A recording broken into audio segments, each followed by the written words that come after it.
বিসমিল্লাহির রহমানির রহিম। প্রিয় শিক্ষার্থী বন্ধুরা, আশা করি আপনারা সবাই ভালো আছেন, সুস্থ আছেন, সুন্দর আছেন।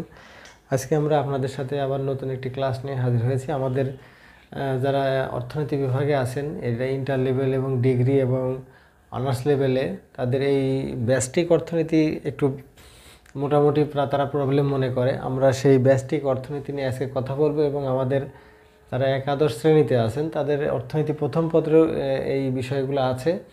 আপনারা সকল পর্যায় শ্রেণীর শিক্ষার্থীরা এই ক্লাসের মাধ্যমে উপকৃত হতে পারবেন বলে আশা রাখছি। আপনারা আজকে দেখুন, আমরা অর্থনীতি বিভাগ অনার্স প্রথম বর্ষে প্লাস একাদশ শ্রেণী প্লাস ডিগ্রি প্রথম বর্ষের ব্যষ্টিক অর্থনীতি ক্লাস আমরা আজকে নেব।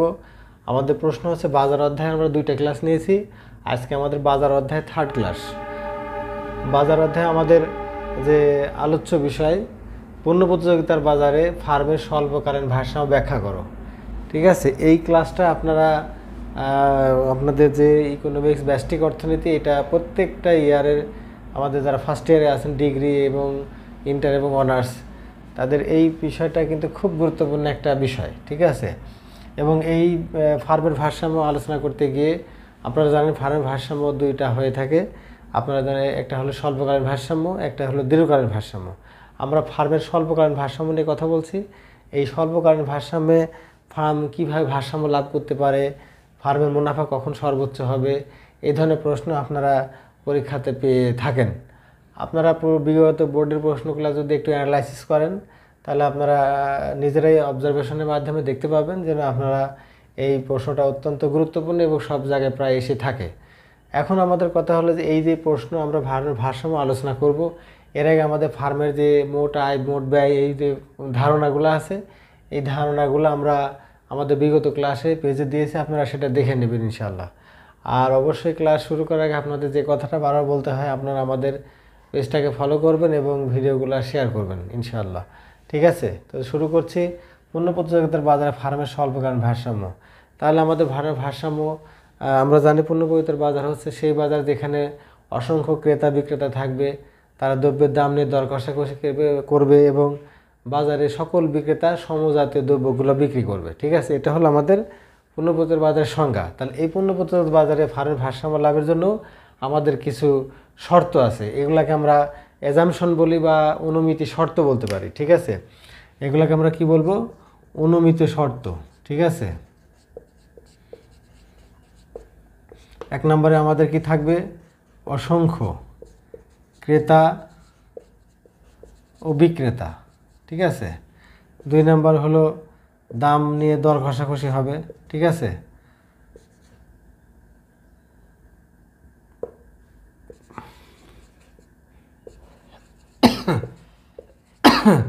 বা প্রতিযোগিতা লিখতে পারেন। ঠিক আছে, দ্রব্যের প্রকৃতিগুলো সমজাতি হবে। ঠিক আছে, দ্রব্যের প্রকৃতি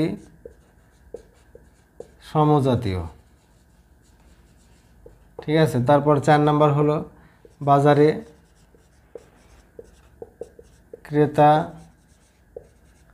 ও বিক্রেতার দ্রব্যের দাম সম্পর্কে পূর্ণ জ্ঞান থাকবে।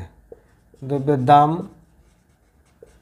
সম্পর্কে পূর্ণ জ্ঞান থাকবে। ঠিক আছে, 5 নম্বর হলো বাজারে দ্রব্যের দাম স্থির থাকবে। এই শর্তগুলো যদি আমাদের এই বাজারে বিদ্যমান থাকে, তবেই পণ্য প্রতিযোগিতার বাজারে ফার্মের এই স্বল্পকালীন ভারসাম্য আলোচনা করা যাবে। ঠিক আছে, এই শর্তগুলো যদি একটু ব্যতিক্রম হয়, তাহলে ভারসাম্যের গতি প্রকৃতি চেঞ্জ হবে। ঠিক আছে, তো এই শর্তগুলো আপনারা অবশ্যই মনে রাখবেন। অসংখ্য ক্রেতা বিক্রেতা থাকবে, দ্রব্যের দাম নিয়ে তাদের মধ্যে দর কষাকষি হবে, দ্রব্যের প্রকৃতিগুলো সমজাতীয় প্রকৃতি, মানে বাজারে সকল বিক্রেতার দ্রব্য প্রায় একই রকম হতে হবে। ঠিক আছে, বা একই গুণের হতে হবে। ওকে, বাজারে ক্রেতা বিক্রেতার দ্রব্যের দাম সম্পর্কে পূর্ণ জ্ঞান থাকবে। মানে দেখা যাচ্ছে কিছু অ্যাবনর্মাল লোকও বাজারে প্রবেশ করে। ঠিক আছে, তাদের তো বাজারে কোনো সেই ধরনের হিতাহিত জ্ঞান থাকে না। তারা বাজারে যদি গুজব ছড়ে যায় যেন যে দ্রব্যের দাম বৃদ্ধি পাবে কালকে, তাহলে আজকে তারা অনেকটাই কিনে ফেলবে। ঠিক আছে, এই ধরনের লোকের দ্বারা কিন্তু বাজার সুচারুভাবে চলতে পারে না। ঠিক আছে, এই জন্য বলা হচ্ছে বাজার সম্পর্কে তাদের জ্ঞান থাকতে হবে। বাজারের দ্রব্যের দাম স্থির থাকবে, বাজারের দ্রব্যের দাম স্থির না থাকলে তো ভারসাম্যে তো গতি প্রকৃতি অবশ্যই চেঞ্জ হবে, ঠিক আছে। এই জন্য বাজারে সকল বিক্রেতার পণ্য যদি একই রকম হয়, একই গুণের হয়, তাহলে বাজারের দ্রব্যের দামটা কি একই লেভেলের হবে, স্থির থাকবে। ক্লিয়ার? তাহলে এই শর্তগুলো আমাদের বাজারে থাকতে হবে। এটা গেলো অনুমিতি শর্ত। এখন ভারসাম্যের শর্ত। ভারসাম্যের জন্য আমাদের আবার আমাদের দুইটা শর্ত আছে, তিনটা শর্ত আছে। ভারসাম্যের শর্ত, ওকে, ভারসাম্যের শর্ত। 1 নম্বর শর্ত হলো আমরা এটাকে প্রয়োজনীয় শর্ত বলতে পারি, ঠিক আছে, প্রয়োজনীয় শর্ত, ওকে। এই প্রয়োজনীয় শর্তের মধ্যে আমরা এটাকে বলবো MR সমান সমান কী হবে, MC হবে, ঠিক আছে। MR সমান সমান MC হবে। এটা হলো আমাদের আধুনিক পদ্ধতি। কিন্তু আমাদের যেটা সনাতন পদ্ধতি ছিল বা প্রাচীনকালের যে পদ্ধতি আমাদের অর্থনীতির ভারসাম্য লাভ করা, সেটা ছিল কি π=TR - TC। π= কী ছিল, TR - TC, ঠিক আছে। এই যে আমাদের মুনাফা, পাই মানে মুনাফা, মুনাফার শর্ত ছিল কি TR - TC। তাহলে তখন এই জায়গাতে TR সমান TC ছিল, ঠিক আছে। কিন্তু এখন আমাদের আধুনিক যারা অর্থনীতিবিদ আছেন তারা এই বিষয়টাকে এইভাবে ব্যাখ্যা করেছেন প্রান্তিক ব্যয়ের ভিত্তিতে। MR হলো মার্জিনাল রেভিনিউ মানে প্রান্তিক আয়, MC হলো কি প্রান্তিক ব্যয়, মার্জিনাল কস্ট, ঠিক আছে। তাহলে ভারসাম্য যে বিন্দুতে ভারসাম্য লাভ করবে ফার্ম, সেখানে MR সমান কী হতে হবে, MC হতে হবে, ওকে। 2 নম্বর শর্ত হলো এটাকে আমরা পর্যাপ্ত শর্ত বলতে পারি, পর্যাপ্ত শর্ত, ওকে। পর্যাপ্ত শর্তের মধ্যে আছে কি যে MC রেখার ঢাল, ঠিক আছে, রেখার ঢাল > MR রেখার ঢাল, রেখার ঢাল এটাও লিখতে পারেন, অথবা বা লিখতে পারেন MC রেখা, MC রেখা MR রেখাকে, ঠিক আছে, MR রেখাকে নিচের দিকে, নিচের দিক থেকে ছেদ করে উপরে উঠবে, ঠিক আছে। এটা হলো আমাদের পর্যাপ্ত শর্ত যে MC রেখার ঢাল মানে MC রেখা উপরে থাকবে বা বড় হবে, ঠিক আছে। আর MR রেখার ঢাল তাছাড়া ছোট হবে। তাহলে MC রেখার ঢাল > MR রেখার ঢাল। অথবা এই ভাষাটাকে আমরা ব্যাখ্যা করতে পারি যে MC রেখা MR রেখাকে নিচের দিক থেকে ছেদ করে উপরে উঠবে, ক্লিয়ার। বা এইভাবে বলতে পারবেন যে MC রেখার পরিবর্তনের হার > MR রেখার পরিবর্তনের হার, ঠিক আছে। এইভাবে আপনারা বিষয়টাকে ব্যাখ্যা করতে পারবেন, ঠিক আছে। তাহলে এটা গেল আমাদের ভারসাম্যের শর্ত। এই দুইটা শর্ত আমাদের থাকতেই হবে। এখানে আমাদের যারা আধুনিক অর্থনীতিবিদ আছেন, তো এখানে আরও একটা শর্ত তারা ব্যবহার করছেন, ঠিক আছে। এটাকে আমরা বলি অতিরিক্ত শর্ত। এটাকে আমরা কি বলবো, অতিরিক্ত শর্ত, ওকে। যদি P = AC হয়, P = AC হলে ফার্ম স্বাভাবিক মুনাফা লাভ করবে, ফার্ম স্বাভাবিক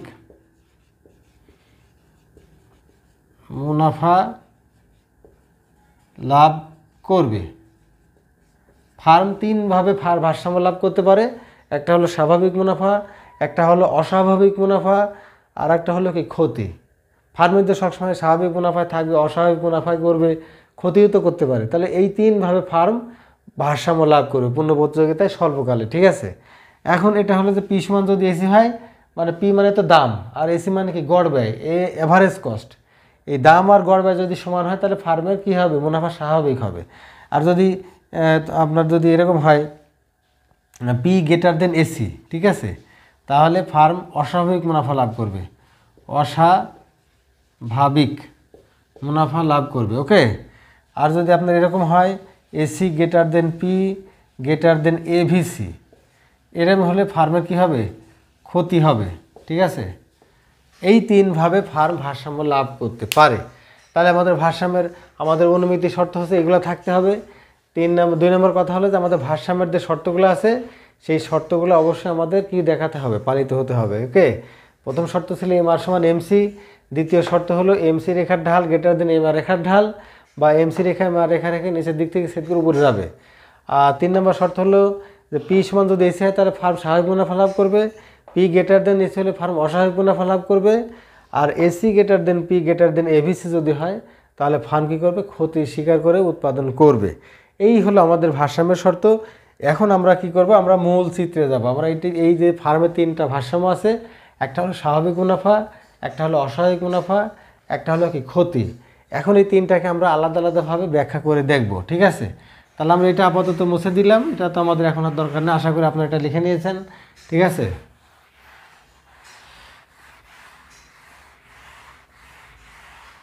আশা করি ক্লাসটা থেকে আপনারা উপকৃত হবেন এবং আপনারা আপনাদের পাঠদানে গতিশীলতা ফিরিয়ে আনবেন, ঠিক আছে? আপনাদের এই চিত্রগুলো আঁকাতে অনেক সময় স্টুডেন্টদের মনে মানে হিমশিম খেয়ে যায়, বা তারা মনে করে যে এই চিত্রটা সঠিক হলো কি ভুল হলো, এরকম তারা একটা মেন্টাল কনফ্লিক্টের মধ্যে থাকে, ঠিক আছে? এটা আপনাদের অবশ্যই প্রমোশন করতে হবে, ঠিক আছে? তাহলে আমাদের ফার্মের প্রথম শর্ত ছিল স্বাভাবিক মুনাফা লাভ করবে, ঠিক আছে? তাহলে আমরা একটা স্বাভাবিক মুনাফার চিত্র আঁকাই, ঠিক আছে? এটা হলো কিউ। এদিকে আমাদের ভূমি অক্ষে আছে কি উৎপাদন বা বিক্রয়, এদিকে আমাদের কি আছে উৎপাদন অবলিক বিক্রয়, ঠিক আছে? এদিকে আমাদের যে আমাদের ফার্মের যে আয় ব্যয়ের কথাটা আমরা বলি, ঠিক আছে? হ্যাঁ, এটা আমাদের কি দেখাতে হবে, লম্ব অক্ষে দেখাতে হবে। এদিকে আমাদের দাম, আয়, ব্যয় সব আছে এদিকে, ঠিক আছে? তাহলে আমরা একটা চিত্র আঁকাচ্ছি, এটাকে আমরা পি নট দিলাম, ঠিক আছে? এখান থেকে আমরা একটা রেখা অঙ্কন করলাম, এটাকে আমরা কিউ নট ব্যবহার করলাম, ঠিক আছে?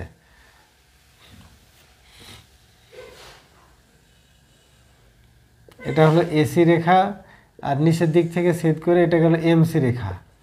এটা এই রেখাটার নাম হলো পি সমান এ আর সমান এম আর। ওকে, এই বিন্দুটার নাম দিয়ে দিলাম আমরা ধরুন এপি ই, ঠিক আছে? তাহলে লম্ব অক্ষে দাম ব্যয় দেখানো হয়েছে, ভূমি অক্ষে বিক্রয় বা উৎপাদন দেখানো হয়েছে, আমরা চিত্র অঙ্কন করেছি।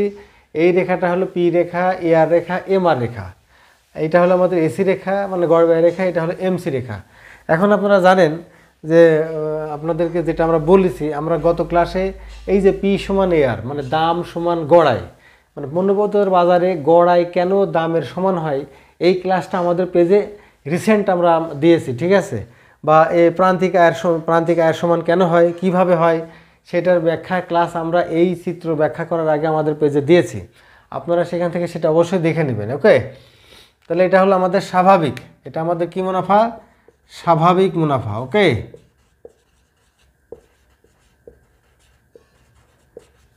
স্বাভাবিক মুনাফা। এখন আমরা কিভাবে বুঝবো এটা স্বাভাবিক মুনাফা ফার্মের হয়েছে? এখন আমরা দেখতে পেলাম যে আমাদের ভারসাম্যের শর্ত ছিল কি, প্রথম শর্ত ছিল এম আর সমান এমসি হবে। তাহলে এই যে দেখতে পাচ্ছি যে এই যে এমসি রেখায় যায় যে নিচের দিক থেকে ছেদ করে উপরে উঠে যাওয়ার সময় এই রেখাটা তো এই তিনটা অংশেরই রেখা এটা, তাই না? এটা হলো পি রেখা, এটা হলো এ আর রেখা, এটা হলো এম আর রেখা। এখন এই যে এম আর রেখা আর এই যে এমসি রেখায় যে এই বিন্দুতে কি ছেদ করেছে, তাহলে ছেদ করার ফলে কি হয়েছে, এম আর সমান এমসি হয়েছে। এটা প্রথম শর্ত হলো। 2 নম্বর শর্ত ছিল কি যে এমসি রেখার ঢাল গ্রেটার দেন এম আর রেখার ঢাল। তাহলে দেখুন এমসি রেখা ফ্ল্যাট অবস্থা, এম আর রেখা ফ্ল্যাট অবস্থায় আছে। ফ্ল্যাট মানে কি ভূমি অক্ষের সমান্তরাল হয়ে আছে, মানে সমান হয়ে আছে, তাই না? আর এমসি রেখা কী হয়েছে, খাড়া হয়ে আছে। তাহলে যে খাড়া হয়ে থাকবে তার ঢাল বেশি। তাহলে এমসি রেখার ঢাল গ্রেটার দেন এম আর রেখার ঢাল, বা আমরা বলেছিলাম যে এমসি রেখার নিচের দিক থেকে ছেদ করে কি উপরের দিকে উঠে যাবে। তাহলে এই বিন্দুতে 2টা শর্তই ফার্মের পালিত হয়েছে। তাহলে আমরা ধরে নিলাম এই বিন্দু হলো কি ভারসাম্য বিন্দু। তাহলে ভারসাম্য দাম কত, পি নট। তাহলে এই ভারসাম্য পরিমাণ কত, উৎপাদন কত, কিউ নট। ক্লিয়ার? তাহলে এখন আমরা পেলাম কি, আমাদের হলো ভারসাম্য বিন্দু ই, তাহলে ভারসাম্য দাম, দাম হলো কত, পি নট। ভারসাম্য পরিমাণ, ঠিক আছে, কিউ নট। ওকে, তাহলে এই যে 3টা অংশ আমরা পেয়ে গেলাম, ঠিক আছে? তাহলে এই যে ভারসাম্য বিন্দু, আমরা ভারসাম্য দাম কাকে বলে, যে দামে চাহিদা এবং যোগান, ঠিক আছে, বাজারে চাহিদা এবং যোগান আমরা বাজার অধ্যায়ে পড়েছিলাম যে দামে চাহিদা যোগান পরস্পর সমান হয়, সেটা হলো কি ভারসাম্য দাম। এখন আমাদের যেহেতু বাজার ভারসাম্যের স্বল্পকালীন ভারসাম্য ব্যাখ্যা করছি, সেই জন্য আমরা বলতে হবে যে ভারসাম্য বিন্দুতে কী হলো, যে এম আর সমান এমসি হবে। 2 নম্বর শর্ত ছিল এমসি রেখা এম আর রেখা নিচে থেকে উপরে উঠে গেছে, ভারসাম্য হলো এই বিন্দু। ভারসাম্য, তাহলে এই বিন্দু অনুসারে ভারসাম্য দাম হলো কত, পি নট। তাহলে এই বিন্দু অনুসারে ভারসাম্য উৎপাদন হলো কত, কিউ নট। ক্লিয়ার? তাহলে এখন ফার্মের মোট আয় কত, তাহলে এখন ফার্মের মোট আয়, ঠিক আছে, ফার্মের কী হলো, মোট আয়। ফার্মের মোট আয় কত? ফার্মের মোট আয় মানে টিআর, মানে টোটাল রেভিনিউ, ঠিক আছে, মোট আয়। তাহলে মোট আয় কত? O P naught E Q naught, O P naught E Q naught, এটা হলো আমাদের মোট আয়। তাহলে ফার্মের মোট ব্যয় কত? ফার্মের মোট ব্যয়ও তাই, O P naught E Q naught, তাহলে এটা হলো টিসি। তাহলে O P naught E Q naught, okay. তাহলে ফার্মের এখানে মোট আয়ও যা, মোট ব্যয়ও তাই, তাই না? এখানে আর কোনো রেখা টেখা কিছু নাই। তাহলে এখানে ফার্মের মোট আয় হলে এতটুকু, ফার্মের মোট ব্যয় হলো এতটুকু। তাহলে মুনাফা কত? মুনাফা হলো 0, মানে স্বাভাবিক। তাহলে অতএব মুনাফা, অতএব কি? মুনাফা pi equal to TR minus TC, ঠিক আছে। তাহলে O P naught E Q naught minus O P naught E Q naught সমান সমান কি? 0, মানে স্বাভাবিক। স্বাভাবিক মানে মোট আয়ও যায়, মোট ব্যয়ও তাই, কোনো লাভ লস কিছু নাই, মানে সমান সমান হয়ে আছে। তাহলে সেটা হলো কি? ফার্মের স্বাভাবিক মুনাফা। ক্লিয়ার? আশা করি আপনারা এটা বুঝতে পেরেছেন। এখন আমরা নেক্সট অবস্থায় যাব ফার্মের, এটা গেলো স্বাভাবিক, এবার আমরা অস্বাভাবিকে যাব, ঠিক আছে। এখন আমরা অস্বাভাবিকের চিত্র অঙ্কন করছি। এটা হলো আমাদের কিউ, মানে এটাকে ভূমি অক্ষে আমরা উৎপাদন দেখাচ্ছি বা বিক্রয় দেখাচ্ছি, ঠিক আছে। এদিকে দাম আর ব্যয় আছে আমাদের, ওকে। তাহলে এখন আমরা একটা রেখা অঙ্কন করলাম, এই রেখাটার নাম দিলাম পি সমান হলো এ আর সমান সমান কি এম আর, ঠিক আছে। এটা হলো আমাদের কি পি নট, ওকে। এখানে আমাদের উৎপাদন কত? Q naught. এখান থেকে আমরা আর একটা রেখা অঙ্কন করব নিচের দিকে, সেটাকে আমরা দেব P1 দাম, ঠিক আছে। এই রেখাটার নাম দিলাম কি P1। তাহলে এখন আমাদের এমসি আর এসি দেখাতে হবে। তাহলে এমসি আর এসি তো আমরা আগেও দেখাইছি, ঠিক আছে না। তাহলে এই যে এসি রেখাটা এখান থেকে যাবে, তখন এখানে ছেদ করে উপরে যাবে এসি, আর এমসি রেখাটা এই বিন্দুকে ছেদ করে উপরের দিকে যাবে এমসি। তাহলে এটাকে আমরা E1 দিলাম, হ্যাঁ, এখানে ই দিয়েছিলাম, এখানে E1 দিলাম, ওকে। কথা ক্লিয়ার? এখন এটাকে একটা নাম দিতে পারেন, ধরুন কি দিবেন, এটাকে ধরুন জি দিলেন, ঠিক আছে, জি বিন্দু, এটার নাম হলো জি বিন্দু, ওকে। তাহলে এখন আমাদের হলো যে এই আমরা ভূমি অক্ষে উৎপাদন দেখানো হয়েছে, লম্ব অক্ষে দাম ব্যয় দেখানো হয়েছে। এখন ভারসাম্যের প্রথম শর্ত কোথায় দেখা যাচ্ছে, ঠিক আছে। আমরা দেখতে পাচ্ছি যে ভারসাম্যের যে শর্ত, ঠিক আছে, সেটা E1 বিন্দুতে দেখা যাচ্ছে। কেন দেখা যাচ্ছে? এই যে হলো পি, এই যে এই রেখাটা হলো পি রেখা, এ আর রেখা, এম আর রেখা। তাহলে এম আর রেখায় যে এমসি রেখা E1 বিন্দুতে ছেদ করেছে। তাহলে E1 বিন্দুতে ভারসাম্যের প্রথম শর্ত মানে এমসি সমান এম আর হয়েছে। এখন 2 নম্বর শর্ত ছিল যে এমসি রেখার ঢাল গ্রেটার দেন এম আর রেখার ঢাল। এখানে এমসি খাড়া অবস্থায় আছে, এম আর ফ্ল্যাট অবস্থায় আছে, তার মানে এমসি রেখার ঢাল বড়। তাহলে এমসি রেখার ঢাল গ্রেটার দেন এম আর রেখার ঢাল এখানে হয়েছে, অথবা এমসি রেখায় যে নিচের দিক থেকেই এম আর রেখাকে ছেদ করে উপরে উঠে গেছে। তাহলে ভারসাম্যের 2টা শর্ত E1 বিন্দুতে দেখা যাচ্ছে। তাহলে ভারসাম্য অনুসারে আমাদের দাম কত হবে? পি নট, আর ভারসাম্য উৎপাদন কত হবে? Q naught. ক্লিয়ার? তাহলে আমরা এখানে একটু আবার লিখি, ঠিক আছে। ভারসাম্য বিন্দু ই, ভারসাম্য দাম, ভারসাম্য দাম হলো কত? P not. ভারসাম্য কত? পরিমাণ, ভারসাম্য পরিমাণ হলো কত? কিউ নট, বা এখানে Q1 দিতে পারে, এখানে কিউ নট দিয়েছিলেন, এখানে Q1 দিতে পারেন আপনারা, ঠিক আছে, Q1, ওকে। তাহলে Q1 দিলাম। তাহলে এটা আমাদের ভারসাম্য পের হয়ে গেল। এখন আমাদের ফার্মের আমাদের আয় ব্যয় কত, ঠিক আছে। আমাদের এখানে আমাদের মোট ব্যয়, মোট ব্যয় কত? আমাদের মোট ব্যয় টিসি ইকুয়াল টু আমাদের মোট ব্যয় হলো OP1 GQ1, OP1 GQ1, OP1 GQ1, এটা হলো আমাদের মোট ব্যয়। তাহলে আমাদের মোট আয় কত? তাহলে আমাদের মোট আয় দেখি এবার আমরা। মোট আয় TR OP naught E1 Q1 OP1 OP naught, তাই না, OP নট, এই যে OP নট E1 Q1, ওকে। তাহলে এখন মুনাফা কত আমাদের?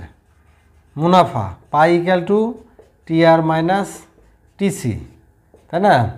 তাহলে এখন আমরা এটা আমাদের দেখুন আপনারা দেখতে পাচ্ছেন যে আমাদের এটুকু হলো আমাদের ব্যয়, ঠিক আছে। এই যে ঘরের এইটু বড় অংশটা হলো আমাদের ব্যয়, ঠিক আছে। কিন্তু আমাদের আয় হয়েছে কত? আমাদের আয় গোটাটাকে হিসাব করতে হবে। তাহলে গোটাটা আমাদের সম্পূর্ণটা আমাদের আয় হয়েছে। তাহলে আয় ব্যয়ের সাথে আয় বেশি হয়েছে এখানে, তাই না। তাহলে এখন আমাদের কি হবে, এখন আমরা দেখি তাহলে টি আর আমাদের কত, O P not E1 Q1 minus হলো আমাদের ব্যয় কত, ও পি ওয়ান জি Q1, ও পি ওয়ান জি Q1। তাহলে আমাদের আই হচ্ছে কত, এই যে P1 P not E1 G, এটা আমাদের আই। তাহলে ও আমাদের আই হচ্ছে P not E1 G P1, তাই না? এটা আমাদের হলো আই। এই যে P1 P not E1 G, এটা আমাদের আই, এইটুকু আমাদের আই। আপনারা এটাকে আন্ডারলাইন করতে পারেন এইভাবে, ঠিক আছে? এটা আমাদের কি আয়। তাহলে এটা ফার্মের কি অস্বাভাবিক মুনাফা, এটা হলো ফার্মের অস্বাভাবিক মুনাফা। ওকে, আশা করি এটা বুঝতে কোনো সমস্যা নেই। আপনারা এই নিয়ে প্রশ্নের কোনো আর কোনো দিন সমস্যা হবে না যদি আপনারা বুঝতে পারেন ঠিকঠাক, ঠিক আছে? আমাদের ইন্টারমিডিয়েট লেভেলে যারা আছেন একাদশ শ্রেণীতে, সেখানে এই ধরনের চিত্র অঙ্কন করেই দেওয়াই থাকবে, ঠিক আছে? সেখান থেকে বলা হবে যে ফার্মের মুনাফার পরিমাণ কত, ঠিক আছে? তখন আপনারা এইটুকু দেখাই দেবেন, আপনাদের উদ্দীপক থেকে এইটুকু দেবেন পি নট, এই যে P1 P not E1 G1, এটা হলো আমাদের ফার্মের মুনাফা, ঠিক আছে? আপনাদের এটা গ নাম্বার প্রশ্ন হবে। আপনাদের ঘ নাম্বার প্রশ্ন হতে পারে যদি ফার্মের মুনাফা ভারসাম্য যদি E1 বিন্দুতে হতো তাহলে কি হতো, ঠিক আছে? এরকম মন্তব্য ক্লাস আপনারা আপনাদের ইন্টারমিডিয়েট লেভেলে যারা আছেন তারা পাবেন, ঠিক আছে? এই ধরনের উদ্দীপক দেওয়া থাকবে, আপনার সেখান থেকে প্রশ্ন হবে, ঠিক আছে? 4 নাম্বার আমাদের 3 নাম্বার ভারসাম্য ছিল। তাহলে এখানে প্রথমটাতে কি দেখা গেল যে এখানে পি সমান সমান এসি হয়েছে, তাই হয়েছে না? এই যে পি, এটা হলো পি রেখা, আর এসি রেখা যেখানে এই যে এই পিকে ছেদ করে পড়ে গেছে, তাহলে পি সমান এসি হয়েছে এখানে, তাহলে এটা স্বাভাবিক। আর এখানে বলাই ছিল কি, আমাদের শর্ত আগে অতিরিক্ত শর্তের মধ্যে ছিল পি গ্রেটার দেন এসি। তাহলে এখন দেখুন এইটা হলো কি পি রেখা, এই যে পি রেখা, এটা হলো পি রেখা, আর এসি রেখা কোথায় আছে, এই যে পি রেখার নিচে আছে, তাই না? তাহলে এখানে কি হলো, পি গ্রেটার দেন এসি। তার মানে কি, পি গ্রেটার দেন যখন এসি হবে তখন ফার্মের কি হবে, অস্বাভাবিক মুনাফা লাভ করবে। তাহলে এখানে এই যে এখানে পি বেশি, মানে দাম বেশি উপরে অবস্থান করছে, আর এসি রেখান এই পি এর রেখার নিচে অবস্থান করছে। তাহলে কি হলো, পি গ্রেটার দেন এসি, মানে এখানে ফার্ম অস্বাভাবিক মুনাফা লাভ করছে। তাহলে ফার্ম কতটুকু অস্বাভাবিক মুনাফা করবে, এই P1 P not E1 G1 পর্যন্ত। ক্লিয়ার? এখন আমাদের 3 নাম্বার ছিল ক্ষতি। সবসময় যে লাভ হবে এমন কথা নয়, এখন লস স্বীকার করতে হবে, ঠিক আছে? এটা হলো কিউ, এটা দাম ব্যয়। ক্লিয়ার? এখন আমরা একটা রেখা অঙ্কন করছি, এই রেখাটার নাম হলো পি রেখা, এ আর রেখা সমান হলো কি এম আর রেখা। ওকে, আমরা একটা রেখা টানছি, এটাকে আমরা পি নট দিলাম, ঠিক আছে? এটাকে আমরা কি দিব, এটা Q1 দিছি, এখানে Q2 দিলাম। হ্যাঁ, এখানে দেখুন, এখানে কি নট ব্যবহার করেছি, এখানে Q1 ব্যবহার করেছি, এখানে তাহলে Q2 ব্যবহার করলাম। ওকে, তাহলে আমাদের ভূমি অক্ষে আছে উৎপাদন ও বিক্রয়, অবলিক বিক্রয়। ওকে, তাহলে উৎপাদন বা অবলিক বা বিক্রয়। এখন এটা করার পরে এখন আপনারা দেখতে পাচ্ছেন আমাদের এবার ক্ষতির পর্যায়ে আমরা আসবো, ঠিক আছে? তাহলে একটা রেখা আমরা উপরের দিকে টানি, একটা রেখা এখানে দিলাম, এখানে একটা দাম ধরুন P3। ক্লিয়ার? এখানে যেহেতু P1 ধরেছিলাম, এখানে P3 ধরলাম। ওকে, তাহলে এখন আমরা P3-তে অবস্থান করব। এখন আমরা এসি আর এমসি রেখা অঙ্কন করব আমরা, ঠিক আছে? এখন আমরা দেখি, এখানে আমাদের ক্ষতি স্বীকার করে যখন হবে তখন আমরা এসি রেখাকে উপরে দিব, ঠিক আছে? এসি রেখাটা কোথায় থাকবে, উপরে থাকবে। ক্লিয়ার? এখন এমসি রেখাটা আমাদের 2 নাম্বার শর্তে যাবে, ঠিক আছে? কারণ এই যে এম আর রেখাতে এখানে অবস্থান করছে, তাহলে এই রেখাকে ছেদ করতে হবে। তাহলে এখন এইভাবে আমাদের কি হবে, এখন আমরা একটা এমসি রেখা এইভাবে আমরা অঙ্কন করে নিব। ওকে, এইভাবে আমরা একটা এমসি রেখা অঙ্কন করে নিব। ওকে, তারপর আমাদের আরেকটা রেখার নিচে দিব, এটাকে আমরা P2 দিলাম। হ্যাঁ, তাহলে এই যে রেখাটা, এখানে একটা বিন্দু পাইলাম আমরা,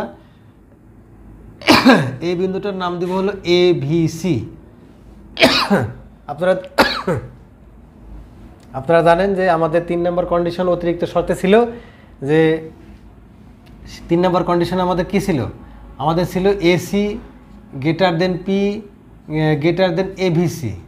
ওকে, এই শর্তটা ছিল। তাহলে দেখুন এই শর্তটা এখানে পালিত হচ্ছে কিনা, ঠিক আছে? এখানে E1 ই ছিল, এখানে E1 ছিল, এখানে E2 দিলাম। হ্যাঁ, E2, তাহলে এই E2 বিন্দুতে এখানে আমরা ধরুন এখানে একটা নাম দিলেন ডি, এখানে একটা নাম দিলেন ধরুন এফ। ক্লিয়ার? তাহলে এখন আমাদের ফার্মের ক্ষতি শিকার, এখন ভারসাম্যের আমাদের প্রথম যে শর্ত ছিল এম আর সমান এমসি। তাহলে আমরা দেখতে পাচ্ছি যে এই পি নট দামে, ঠিক আছে, পি নট দামে এই যে এম আর রেখা তো এইটা, তাই না? আর এমসি রেখায় যে নিচের দিক থেকে যে এম আর রেখা ছেদ করে উপরে গেছে, তাহলে এমসি সমান সমান কী হবে? এম আর প্রথম শর্তে এখানে ডি বিন্দুতে দেখা যাচ্ছে। আমাদের 2 নম্বর শর্ত ছিল যে এমসি রেখা নিচের দিক থেকে ছেদ করে উপরে যাবে, সেটা হচ্ছে ডি বিন্দুতে পাওয়া যাচ্ছে। তাহলে ভারসাম্যের দাম কত? P not. আর ভারসাম্য উৎপাদন কত? Q2। ওকে, এখন আমাদের কথা হচ্ছে যে ভারসাম্য দাম উৎপাদন পণ্য বের হয়ে গেল। এখানে ফার্মের আমাদের মোট আয় কত দেখি। আমাদের মোট আয় হলো O P naught D Q2, ঠিক আছে? মোট আয় O P naught D Q2। আর মোট হলো ব্যয়, মোট ব্যয় কতটুকু আমাদের? এই যে O P three E2 Q2, O P three E2 Q2। Okay, আপনারা দেখতে পাচ্ছেন এইটাকে তখন আপনারা আন্ডারলাইন করবেন, এই যে এইটুকু, হ্যাঁ, এইটুকু আন্ডারলাইন করে দিবেন যে এই যে দেখুন আমাদের মোট আয় ছিল কত? O P naught D Q2। আর আমাদের মোট ব্যয় হলো কত? O P three E2 Q2। Clear? তাহলে এখন দেখা যাচ্ছে যে আমাদের আয়ের চাইতে ব্যয় বেশি হয়ে গেছে। তাহলে আমাদের ক্ষতি কতটুকু হলো? তাহলে টি আর মাইনাস টিসি, তাই না?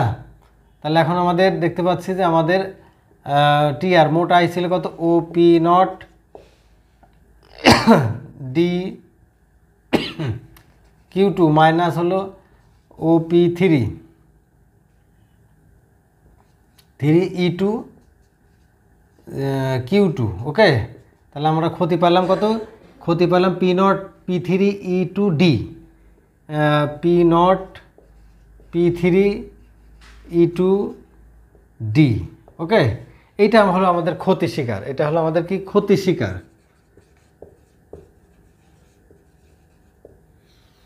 এখন আপনাদের এখান থেকে যারা ডিগ্রি লেভেলে আছেন বা আমাদের অনার্স ডিপার্টমেন্টে ইকোনমিক্সে যারা আছেন, তারা এখান থেকে প্রশ্ন হতে পারে যে ফার্ম স্বল্পকালে ক্ষতি স্বীকার করে কি উৎপাদন কাজ চালিয়ে যাবে? আমাদের ডিগ্রি লেভেলে যারা আছেন তাদের এই প্রশ্নটা হয়, এবং অর্থনীতি বিভাগে অনার্স ফার্স্ট ইয়ার যারা আছেন তাদের এই প্রশ্নটা হয় যে ফার্ম কি স্বল্পকালে ক্ষতি স্বীকার করে উৎপাদন কাজ চালিয়ে যাবে? তখন আপনাদের এখানে ব্যাখ্যা হবে যে এখানে আমরা ফার্ম তো স্বল্পকালে ক্ষতি স্বীকার ক্ষতি হয়েছে ফার্মের এতটুকু, ঠিক আছে, এতটুকু ফার্মের ক্ষতি হয়েছে। এখন আমাদের দেখুন যে এই যে AC greater than P greater than ABC, এই যে এসি দেখুন সবার উপরে আছে, তার মানে কি এসি গ্রেটার দেন হয়ে গেল। তার নিচে কি আছে? পি আছে, তাহলে পি এর সাথে এসি বড় অবস্থায় আছে, তাহলে এই যে এসি গ্রেটার দেন পি এখানে শর্ত পূরণ হয়েছে। তার 3 নম্বরে যে এটা হচ্ছে এবিসি রেখা, তাহলে এই যে দেখুন এবিসি রেখা সবার নিচে আছে, তাহলে এই তিনটা কথার এক সূত্র এখানে কিন্তু চিত্রে দেখা যাচ্ছে। তাহলে P AC greater than P greater than ABC হলে ফার্ম কী করবে? ক্ষতি স্বীকার করবে। এখন যদি ফার্ম স্বল্পকালে উৎপাদন না করে, ঠিক আছে, উৎপাদন না করে, তাহলে ফার্মের ক্ষতি হবে কত? E2 F পর্যন্ত, এই যে এতটুকু ফার্মের ক্ষতি হবে, ঠিক আছে। স্বল্পকালে যদি উৎপাদন কাজ না চালিয়ে যদি ফার্ম উৎপাদন বন্ধ করে, তাহলে তাকে এই E2 থেকে F পর্যন্ত স্থির খরচ বহন করতেই হবে, ঠিক আছে। তাহলে ক্ষতি হলো কতটুকু? E2 F, মানে উৎপাদন কাজ না করলেও বা করলেও তাকে এই স্থির খরচ তাকে বহন করতেই হবে। এই বহন করার ফলে তার ক্ষতি হয়ে দাঁড়াবে কত? E2 F পর্যন্ত। যদি কিন্তু সে যদি উৎপাদন করে, তাহলে কি করতে পারে? সে দেখা যাচ্ছে তার এই এবিসি রেখার যদি কিছু অংশ সে তুলে আনতে পারে, মানে গড়, এবিসি মানে হলো গড় পরিবর্তনীয় ব্যয়, এই গড় পরিবর্তন ব্যয়ের কিছুটা অংশ যদি সে স্বল্পকাল তুলে আনতে পারে ফার্ম, তাহলে সে ক্ষতি স্বীকার করে উৎপাদন কাজ চালিয়ে যাবে। যদি সে উৎপাদন করে, তাহলে তার ক্ষতি হবে কতটুকু? এই যে ডিএফ, এই যে এইটুকু তার ক্ষতি হবে, ঠিক আছে। আর যদি সে উৎপাদন এই যে ক্ষতিটা উৎপাদন কাজ চালিয়ে যায়, তাহলে ডিএফ পর্যন্ত ক্ষতি হলো। আগে ক্ষতি ছিল কতটুকু? আগে ক্ষতি ছিল E2 F পর্যন্ত, ঠিক আছে। যদি উৎপাদন না করে E2 F, এই যে E2 আর এই যে F, এই এতটুকু ক্ষতি তার হয়তো গোটাটাই। কিন্তু যদি শুধু স্বল্পকাল উৎপাদন করে, তাহলে তার ক্ষতি হচ্ছে এই ডিএফ পর্যন্ত সে দেখা যাচ্ছে কিছুটা খরচ তুলে আনতে পারলো। তুলে আনতে পারার ফলে তার ক্ষতি তখন কত হবে? যে E2 D, এইটুকু তার ক্ষতি হবে, ঠিক আছে। এই স্বল্পকালে এই সামান্য ক্ষতি স্বীকার করেও মানে পুনরায় সে উৎপাদন কাজে ফিরতে পারে, লাভজনক পর্যায়ে পৌঁছতে পারে, এই স্বপ্নে বিভোর হয়ে ফার্ম কী করতে পারে, স্বল্পকালে ক্ষতি স্বীকার করেও উৎপাদন কাজ চালিয়ে যেতে পারে, দেশে ভবিষ্যতে তার প্ল্যান চেঞ্জ করতে পারে, তার স্ট্র্যাটেজি চেঞ্জ করতে পারে, সে বাজারে টিকে থাকার সার্বিক কৌশল সে অবলম্বন করতে পারে। এইভাবে সে ফার্ম কী করতে পারে, স্বল্পকালে ক্ষতি স্বীকার করে দীর্ঘকালে লাভের পর্যায়ে পৌঁছতে পারে। এই স্বপ্নে থাকার কারণে ফার্ম কী করবে, উৎপাদন কাজ চালিয়ে যাবে। এই তিনভাবে ফার্ম আমাদের ইন্টার, ডিগ্রি এবং অনার্স লেভেলে ভারসাম্য অবস্থায় দেখানো যেতে পারে। আপনারা এই ক্লাসটা অবশ্যই নিশ্চয়ই বুঝতে পেরেছেন এবং আপনাদের প্রশ্ন যেগুলো হয় পরীক্ষাতে আমরা সেগুলো বলেছি, আপনারা বাসায় প্র্যাকটিস করবেন এবং ভালোভাবে চেষ্টা করবেন। ততক্ষণ ভালো থাকুন আর অবশ্যই আমাদের পেজটাকে আপনারা ফলো করবেন। আল্লাহ হাফেজ।